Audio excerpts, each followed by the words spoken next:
अस्सलाम वालेकुम। पेश खिदमत है कहानी खूनी भेड़िए का पांचवा हिस्सा।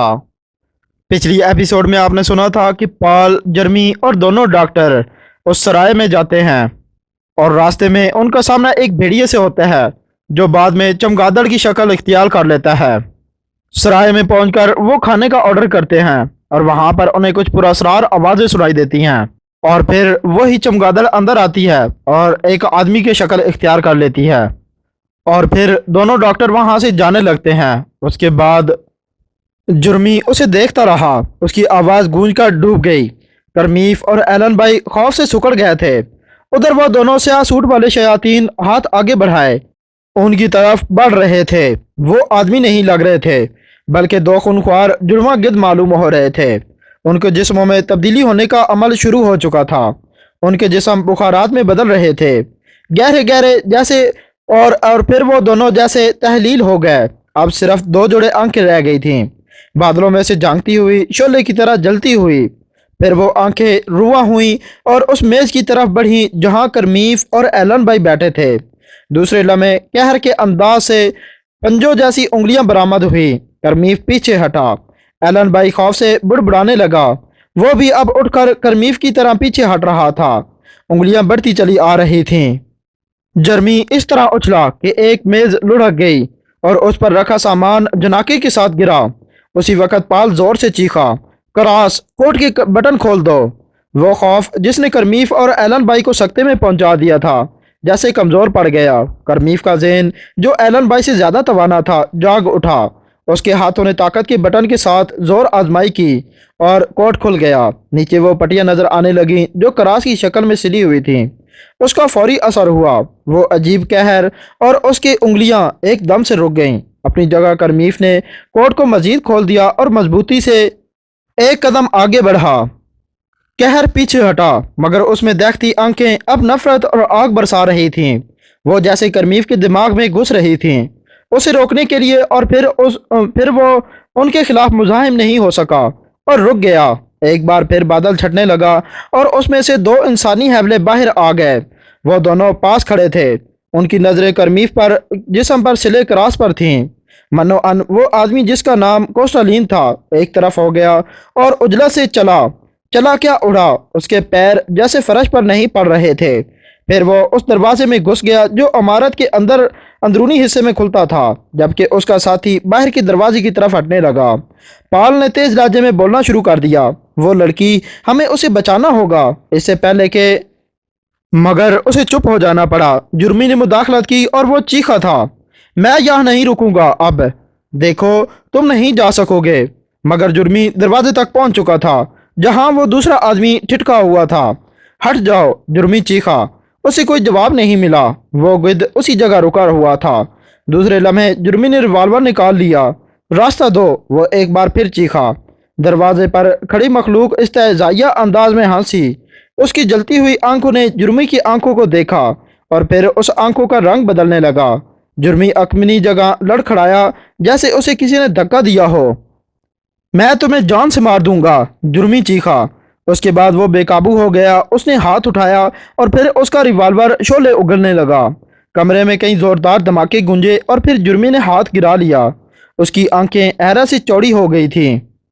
वो घबरा कर कई कदम पीछे हटा और मेज से आ टकराया। उस पर रखी हुई सुर्ख शराब से सफ़ेद मेज पोश लाल हो गया। वो शाम के लिबास वाला आदमी हनूज दरवाजे में खड़ा हुआ मुस्कुरा रहा था और मुस्कुराए जा रहा था। तभी एक तरफ से शिफ शिफ की आवाज़ें उभरी और अंदरूनी कमरे से मर्गन स्ट्रॉम अंदर दाखिल हुआ। उसके अकब में वो भी था, वो जिंदा मुर्दा कोस्टालीन। उसने मर्गन स्ट्रॉम को हुक्म दिया, इसे नोच दो। वो करमीफ की तरफ मुतवज्जा था और इशारा उन पट्टियों की तरफ था जो कमीज पर सिली हुई थीं। मर्गन स्ट्रॉम आहिस्ता कदमों से डॉक्टर की तरफ बढ़ा। उसके हाथ उठे हुए थे और उंगलियां पंजों की तरह झूल रही थीं। उसके मुंह में खून लगा हुआ था, ताज़ा खून, और यह खून किसी और का था। मगर पाल ने ताखीर नहीं की। वो लपक कर बीच में आ गया। उसके हाथ में रिवॉल्वर था। पीछे हटो, वो कड़का। मॉर्गन स्ट्रॉम ठहर गया। पीछे हटो, वो दोबारा चीखा, वरना मैं अभी गोली चला दूंगा। अपाहिज की आंखों में खौफ लहराया और पाल ने एक लंबी सांस ली। ابھی اسے یقین نہ تھا کہ یہ شخص عام انسان ہے یا کوئی مردہ، مگر اب بات کھل گئی تھی۔ مرگن اسٹرام بہرحال آدمی تھا جرمی۔ اس نے پر اعتماد لہجے میں آواز دی، جی سر، اس کمرے کی ساری کھڑکیاں، سب دروازے مقفل کر دو سوائے پیچھے والے کمرے کے۔ مگر سر، جو میں کہہ رہا ہوں کرو، ہمیں اس لڑکی کو بچانا ہوگا بشرطے کہ تاخیر نہ ہو چکی ہو۔ اور سنو، دروازہ بند کرنے کے بعد تمہارے پاس کوئی پنسل ہے؟ جرمی نے جیبیں ٹٹولیں۔ وہاں سے اس نے ایک چاک نکال لی اور بولا، نہیں سر، یہ چاک ہے صاحب کے بلیڈ کی میز کی کام دے گی۔ پال نے کہا، دروازہ بند کرنے کے بعد سب پر کراس کا نشان بنا دینا، جلدی کرو۔ جرمی نے کام شروع کر دیا۔ کمرے کے دوسرے لوگ اسے دیکھ رہے تھے۔ ان میں سے صرف ایک نے حرکت کی۔ یہ کوسٹلین تھا۔ وہ بڑھا اور دروازے سے پشت ٹکا کر رک گیا۔ جرمی نے ایک ایک کر کے سب دروازے بند کر دیے اور چاک سے اس پر کراس بنا دیے۔ اس گوشے کے مقفل دروازے کے ساتھ بھی یہی کچھ کیا۔ بالآخر وہ آخری رکاوٹ کی طرف چلا جو بیرونی راستے تھا، جیسے وہ جہاں وہ گدنما انسان روکے کھڑا تھا۔ ہٹ جاؤ، جرمی نے اسے حکم دیا، ورنہ اس طرح نہیں۔ پال نے تیز لہجے میں ہدایت کی، اپنا کوٹ کھول دو، دکھاؤ اسے۔ جرمی ہنسا۔ اس نے کوٹ کھلا اور آگے بڑھا۔ اس کے سینے کو دیکھتے ہی اس کے سامنے کا حیبلہ الرٹ ہو گیا۔ وہ ایک دم سے اپنی جگہ سے کھسکا اور پرے ہو گیا۔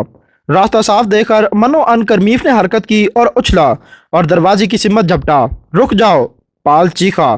نہیں، میں باہر جاؤں گا، کرمیف نے کہا۔ پال کا ریوالور ذرا سا ہٹا اس نے مرگن اسٹام کو روک رکھا تھا۔ کرمیف نے نال کو ہٹتے دیکھا تو رک گیا۔ اس نے نفرت انگیز نظروں سے پال کو گھورا۔ جرمی، دروازہ مقفل کر دو، پال نے کہا۔ جرمی نے اسے بند کر کے کراس کا نشان بنا دیا۔ پال نے دوبارہ مرگن اسٹام پر توجہ دی۔ ایلن بھائی، کیا ہے؟ تم ادھر ہی رکو گے، کسی کو باہر سے مت آنے دینا، سمجھے؟ اگر سفید شال والی لڑکی اس دروازے سے آئے، اس نے مقفل اندرونی دروازے کی طرف اشارہ کیا، یا اس کا شیطان ساتھی واپس پلٹے تو دروازے کو ادھر ہی بند کر لینا اور کنجی اپنے پاس رکھنا۔ میں یہاں اکیلے نہیں رک سکتا۔ تمہیں کچھ نہیں ہوگا۔ کوٹ کھلا رکھنا یا اسے اتار دو۔ وہ تمہارے پاس نہیں آ سکتے۔ ادھر ہی بیٹھ جاؤ اور ہلنا مت، ہم جا رہے ہیں۔ کہاں؟ ایلن بھائی چیخا۔ لڑکی کو لانے۔ اور تم؟ پال نے مرگن اسٹرام کو دیکھا، تم ہمیں راستہ دکھاؤ گے؟ ریوالور کی نال پر نظر پڑتے ہی مرگن اسٹرام کی مزاحمت دم توڑ گئی۔ وہ کمزوری سے گھوما اور اندرونی دروازے کی طرف چلا۔ دیکھو ایلن بھائی، یہ تمہاری زندگی کا معاملہ ہے، پال نے کہا۔ دماغ قابو میں رکھنا اور فرار کی کوشش مت کرنا۔ اس نے چاک لے کر میز پر ڈال دی۔ جو ہی ہم ابھی کمرے سے گزریں تو تم دروازہ بند کر کے اس پر کراس کا نشان بنا دینا اور پھر یہیں رکے رہنا، ورنہ جان سے جاؤ گے۔ یہ بھوکے زندہ مردے اب یہاں سے باہر نہیں جا سکتے، سن رہے ہو تم؟ ٹھیک ہے، میں رکوں گا، ایلن بھائی کراہا، مگر مجھے ریوالور دے دو، اس سے کوئی فائدہ نہیں۔ مگر میں اکیلا ہوں یہاں۔ پال نے محسوس کیا اس کے لہجے میں خلوص ہے۔ یہ صرف اپنے اعتماد کے لیے گن رکھنا چاہتا ہے۔ اس نے محتاط رہتے ہوئے جرمی سے کہا، اپنا ریوالور میز پر رکھ دو۔ پھر وہ ایلن بھائی سے بولا، اگر تم نے ہمارے یہاں سے جانے سے قبل اسے اٹھانے کی کوشش کی تو میں تمہیں گولی مار دوں گا۔ میں اسے اپنی حفاظت کے لیے لینا چاہتا ہوں، ایلن بھائی گھس گھسایا۔ جرمی نے ریوالور میز پر سرکا دیا۔ ایلن بھائی کھڑا اسے دیکھ رہا تھا۔ پال نے اپنا ریوالور ہلایا اور مرگن اسٹرام سے بولا، چلو۔ اس نے جرمی سے کہا، لالٹین اٹھا لو۔ پھر دروازہ بند ہو گیا۔ اس چیمبر میں اب جو نقشہ تھا وہ یہ تھا کہ سفید سیاہ سوٹوں میں دونوں شیاطین ساکت کھڑے ایلن بھائی کو گھور رہے تھے۔ ایلن بھائی نے ایک ہاتھ سے ریوالور تھاما اور اپنا کوٹ اتار دیا۔ ادھر دروازہ بند کر کے جرمی نے اسے مکفل کر دیا۔ مرگن اسٹرام اسے دیکھ رہا تھا۔ اب بتاؤ، پال نے ریوالور کی نال مرگن اسٹرام کے پیٹ میں لگاتے ہوئے کہا، لڑکی کدھر ہے؟ مجھے ٹھیک سے معلوم نہیں ہو سکتا ہے کہ بتاؤ، وہ کسی بھی طرف ہو سکتی ہے، مجھے معلوم نہیں۔ ٹھیک ہے، ہم پھر پورا گھر دیکھیں گے اور تم دکھاؤ گے تہ خانہ بھی۔ یہاں کوئی تہ خانہ نہیں، تم نے کوئی غلط حرکت کی تو زندہ نہیں رہو گے۔ یہ ایک عجیب سا گروہ تھا جو اس بے سیدھا عمارت کے مردہ کمروں کو دیکھتا چل رہا تھا۔ وہ لنگڑا اور بدحیت آگے آگے تھا۔ اس سے جڑا ہوا پال تھا، اس کے ہاتھ میں ریوالور تھا، اس کے بعد جرمی تھا، خاموش اور پر ارادہ، آخر میں کرمیف تھا۔ لگ رہا تھا کہ یہ بغاوت کے تمام خیالات اب اس کے ذہن سے نکل گئے تھے اور اس کی جگہ उन खौफ और तशवीश ने ले ली थी, क्योंकि वो देख रहा था कि वो इस जगह इस वक्त एक ऐसी जगह फंसा हुआ है जहां आदमी नहीं बल्कि कुछ और किस्म की मखलूक़ात मौजूद है जिनका तसव्वुर भी वहशतनाक कहा जा सकता है। कमरों के बाद कमरे वो देखे जा रहे थे।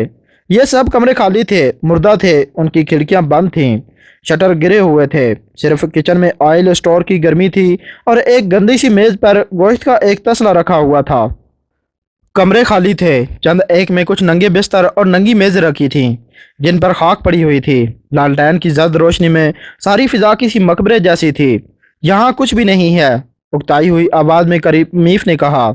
है, कहीं ना कहीं है, मर्गन स्ट्रॉम ने तीखी लहजे में कहा। वो चले गए होंगे, मुझे नहीं मालूम। हमने अभी ऊपरी मंजिल नहीं देखी है। क्या? और तहखाना भी नहीं देखा है। तहखाना? यहाँ कोई तहखाना नहीं, मैंने कहा। हम देख लेंगे। यकायक पाल सीढ़ियों के पास रुक गया। मर्गन स्ट्रॉम, हमें ऊपर ले चलो और कोई चालाकी ना कर दिखाना, उसने पुकारते हुए कहा। मर्गन स्ट्रॉम बहुत आहिस्ता चल रहा था। सुनो, मनोअन करमीफ का बाजू थामे हुए पाल ने सरगोशी की। ऊपर से कोई आवाज़ आई थी। वो क्या? करमीफ ने कहा। कुछ नहीं, ऊपर कोई नहीं, मर्गन स्ट्रॉम ने कहा। खामोश, पाल ने उसे डांटा। एक हल्की सी आवाज़ थी, ज़रूर जैसे कोई चीज़ चूसी जा रही हो या फिर हवा की सनसनाहट हो। शायद कोई जानवर है, करमीफ आहिस्ता से बोला। कुछ खा रहा है, जल्दी करो, मर्गन स्ट्रॉम। पाल ने उसे कुछ कहा। ऊपर कुछ नहीं, मर्गन स्ट्रॉम बुड़बुड़ाया, मगर वो चढ़ता रहा और फिर अचानक वो बर्क रफ्तारी से घूमा और फिर तेज़ आवाज़ में बोला, मैं कह रहा हूँ ऊपर कोई नहीं। शायद वो जानबूझकर चीखा था, किसी की होशियार करने के लिए। पाल ने वैश्यू की तरह उसके मुंह पर हाथ डालकर आवाज़ दबा दी। अब बोले तो तुम्हारी खोपड़ी में छेद कर दूंगा, वो शाम की तरह फुनकारा। अंधेरे में टटोलते हुए ये लोग दहलीज पर पहुंचे। दहलीज खाली पड़ी थी, वो आवाज़ बंद हो गई थी। राहदारी सुनसान थी। उनके सामने कई और वीरान कमरे बने हुए थे। उन्होंने उन्हें देखना शुरू किया। ये सब खाक आलूदा और गैर आबाद थे। लगता है कोई हमें देख रहा है, करमीफ ने उलझते हुए कहा। मुझे एहसास हो रहा है। सब ने इधर उधर देखा। जुर्मी आहिस्ता से हंसा, जैसे करमीफ के वहम पर हंसा हो। उस वक़्त वो एक और चैम्बर में दाखिल हुए। लालटेन की रोशनी में उसकी जर्द दीवार, बंद खिड़कियां नजर आ रही थीं। अलबत्ता यहाँ एक बड़ा सा मेज़ मौजूद था जिस पर एक बेतरतीब सा कंबल पड़ा हुआ था। पॉल जिस वक़्त उसका जायजा लेने झुका, उसे भी महसूस हुआ जैसे उसे कोई नादीदा आंख देख रही है। वो उजला से मुड़ा और उसने दरवाजे पर एक आदमी को देखा। उसका मुंह हैरत से खुल गया। उसके बदन पर एक अच्छा सा इवनिंग सूट था। वो तमस्कुराना अंदाज में मुस्कुरा रहा था और यही वो आदमी था जो उन लोगों के बाद उस लड़की के साथ आया था जिसने सफ़ेद शाल ओढ़ रखी थी। ये वो ही था, मगर खासा बदला हुआ था। उसकी आंखें उस वक़्त हरी रोशनी से चमक रही थीं और उसके होंठ सुर्ख हो रहे थे। मर्गन स्ट्रॉम ने उसे देखा तो उसका चेहरा खिल गया। करमीफ खौफ से सिकुड़ गया। जुर्मी भी फिक्रमंदी से उसे देखने लगा था। फिर ये शख्स हिला और आगे बढ़ा। पाल ने ताखीर नहीं की। ये उसका मौका ना था। उसने एक झटके से अपना सूट सीने से खोल दिया। फिर उसने कदम उठाया। उसके मुकाबिल की आंखों का रंग यकदम से बदला और उनमें से जैसे आग जल उठी हो। वो ठिठका, फिर पीछे हटा और फिर दरवाज़ा एकदम से खाली हो गया। पाल उछलकर दरवाजे पर गया। उसने बाहर देखा। अंधेरी राहदारी में उसे सिर्फ एक साया सा नजर आया। कोई छुपाया या फिर जकान लगाता हुआ सीढ़ियों की तरफ दौड़ता हुआ अंधेरे में गायब हो गया। नीचे चलो, वो एलन भाई को जेर कर लेंगे। यकायक पाल ने अपने अकब में करमीफ की आवाज़ सुनी। उसे कुछ नहीं होगा, पाल ने कहा।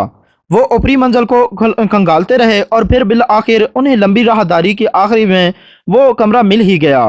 पाल जिसकी तलाश में था, वहां पड़े सफ़ेद चादर वाले बिस्तर पर वो लड़की, सफ़ेद शाल वाली लड़की, चारों खाने चित पड़ी हुई थी। उसका सर एक तरफ ढलका हुआ था और बाल उलझे हुए थे मुर्दा अंदाज में। मर्गन स्ट्रॉम उसे देखकर उधर लपका और सरहाने पहुंचकर उसे देखने लगा। फिर उसके मुंह से बहुत सी आवाज़ें निकलीं, जो अल्फाज तो थे मगर वो समझ नहीं आ रहे थे। फिर शायद वो वहीं झुककर लड़की के बदन में अपने पंजे गाड़ देता, जबकि पाल ने अगर उसे आगे बढ़कर धक्का ना दिया होता। लड़की मर चुकी थी। करमीफ ने उसका जायजा लेते हुए ऐलान किया। सीने पर से उसका लिबास नोच दिया गया था। उसकी सुराहीदार गर्दन पर हल्कों पर दो जख्म बने हुए थे। लड़की का जिस्म सफ़ेद हो रहा था, जैसे उसमें खून ना रहा हो। ये निशानात पता नहीं कैसे हैं, करमीफ ने मुआयना करते हुए कहा। मैंने पहले कभी नहीं देखे। ये वैम्पायर का निशान है, पॉल ने बताया। क्या? डॉक्टर ने पूछा। तुम नहीं समझोगे करमीफ, पॉल ने उसे हाथ से पकड़कर हिलाया और बोला। देखो, मैं तुम्हें इंतकामन यहाँ नहीं लाया हूँ, मगर इन खून आशामों को हमें तबाह भी करना होगा। ख्वाह कुछ हो, उनकी बुनियाद खोदनी है। तुम समझ रहे हो? करमीफ ने तजब्जुब से उसे देखा, फिर बोला। ठीक है, तुम जो कहोगे मैं करूँगा, पॉल ने जुर्मी से कहा, जो लंगड़े मर्गन स्ट्रॉम को हटाया था। उसका 20 की आंखें मुसलसल लड़की की लाश पर मुर्तकिज थीं और उनमें एक भूख नाच रही थी। हमें तय खाने में ले चलो, पॉल ने उसे आगे बढ़ाते हुए कहा। मर्गन स्ट्रॉम ने जुल्ला कर कहा, यहाँ कोई तय खाना नहीं। मैं कह रहा हूँ, हमें रास्ता दिखाओ। ग्रेट उड़ान के तय खाने क्या थे? तेजगी और सन्नाटी की गुफाएं थीं। ये काफी गहराई में थे। बहुत सी लकड़ी के जीने उतर कर यहाँ पहुंचा जा सकता था। मर्गन स्ट्रॉम एहतियात से उतर रहा था। वो हनूज आहिस्ता रवि से चल रहा था, हालांकि पॉल उसे मुसलसल कचौके देता जा रहा था। उसका 20 की हालत उस वक़्त किसी फंसे हुए दरिंदे की सी थी, जो बल खाता मुजाहिमत करता चल रहा था, बदरजा मजबूरी। तहखाने की दीवारों में गर्मी थी और जहाँ घुटन सी भी थी। खाक और मिट्टी की बू फैली हुई थी और हर तरफ तारीकी फैली हुई थी। यही हाल फर्श का था। इस पर ऐसे निशानात थे जो इसी लंगड़े के पैरों के थे। शायद बस वही इधर आता जाता था, या फिर अगर कोई और भी आता था तो वो नक्श पा नहीं छोड़ता था। यह तहखाने किसी भूल भुलैयों जैसे पेचदार थे। जगह जगह से रास्ते फूट रहे थे, कोई किसी तरफ कोई किसी तरफ। इसकी दीवारें पथरीली थीं और छतें शतीरों और प्लास्टर से बनी हुई थीं। यहाँ दर्जनों के हिसाब से टूटा फूटा फर्नीचर पड़ा हुआ था। कभी जब यह सराय चलती थी, यह सारा सामान उसी वक़्त का था और तहखाना उसका स्टोर रहा था होगा। हर कोने में जाले तने हुए थे। जैसे जैसे वो लोग निचले चैम्बरों को देखते जा रहे थे, मर्गन स्ट्रॉम के चेहरे पर खौफ फैलता जा रहा था। मगर यह खौफ रिवाल्वर का ना था, बल्कि किसी ऐसी जानवर का खौफ था जो महबूस था और जिसे खदशा था कि शायद उससे कोई बहुत अजीज शय, मसलन खुराक वगैरह, उससे छिन जाने वाली है। बिल आखिर वो एक दरवाजे पर ठिठक गया और मुड़ते हुए बोला, कहीं कुछ नहीं है। मगर पॉल ने उसे दरवाज़ा खोलने पर मजबूर कर दिया। उसकी इस जगह हिचकिचाहट बिला वजह ना थी। ये एक बड़ा सा कमरा था। यहाँ का सामान बहुत ही खौफनाक किस्म का था। मर्गन स्ट्रॉम अंदर पहुंचकर बिल्कुल मुंजमद सा हो गया। ये दरअसल एक वॉलेट था जो सफ़ेद और चमकती हुई शय से भरा हुआ था। कहीं कोई आवाज़ ना थी। सारे लोग उसे हैरत ज़दा से देखे जा रहे थे। मेरे खुदा, लरज कर करमीफ ने आवाज़ निकाली। जुर्मी मुंह ही मुंह में कुछ बुड़बुड़ाया। उसने नज़रें घुमाई ही थीं। हड्डियाँ, ओ मेरे खुदा, लगता है ये कोई ज़बा खाना है। पाल के हाथ में दबी लालटेन लहराई और दीवार पर बहुत से साए मुतहर्रिक हो गए। मर्गन स्ट्रॉम कमरे के वस्त में था। तब करमीफ ने उस ढेर छेड़ा और बोला, औरतें, ये सब हड्डियाँ औरतों की हैं और जवान औरतों की। यहाँ से चलो। जुर्मी ने इसरार किया। दूसरे चैम्बर खाली थे। इससे पूछें ये क्या था आखिर? जुर्मी ने पाल से कहा। मुझे मालूम है, पाल ने कहा। जुर्मी ने उसे घूरा। इस दौरान उनकी बेखबरी से फ़ायदा उठाकर मर्गन स्ट्रॉम जल्दी से एक दरवाज़ा छोड़कर आगे बढ़ गया, मगर करमीफ चौकस था। उसने दरवाज़ा खोला और अकेला ही उसमें घुस पड़ा। फिर वो ज़ोर से चीखा। अंदर इंसानी हड्डियों का एक और ढेर पड़ा हुआ था। फिर वो सब के सब मुड़े और मर्गन स्ट्रॉम को धक्का देकर अंदर पहुंचाया गया। कैनवास की एक शीट से इस ढेर को किसी कदर ढांपा गया था। वहीं एक लंबा सा चाकू मेज पर पड़ा हुआ था। करमीफ ने शीट हटाई और जल्दी से उसे गिरा दिया। जुर्मी को बस जरा सी झलक दिखाई दे सकी थी। वो भड़क कर घूमा और उसने अपना बड़ा सा पंजा मर्गन स्ट्रॉम के हलक पर रख दिया। ये तुझ खबीस की हरकत है, वो चीखा। उस कुत्ते ने जब तुझसे कहा था कि वो फारिग हो चुका है, अब तेरी बारी है, तभी तू इधर आया था। ये तेरी ही हरकत है। पहचाना तुमने? पॉल ने जुर्मी से पूछा। जी सर, जुर्मी ने मर्गन स्ट्रॉम को छोड़ते हुए कहा। दोस्तों, अगर आपको ये वीडियो पसंद आई है तो बराए मेहरबानी इस वीडियो को लाइक करें, हमारे चैनल को सब्सक्राइब करें اور بیل آئیکن کو دبا دیں تاکہ ہر آنے والی نیو اپڈیٹ آپ تک آسانی سے پہنچ سکے۔ شکریہ۔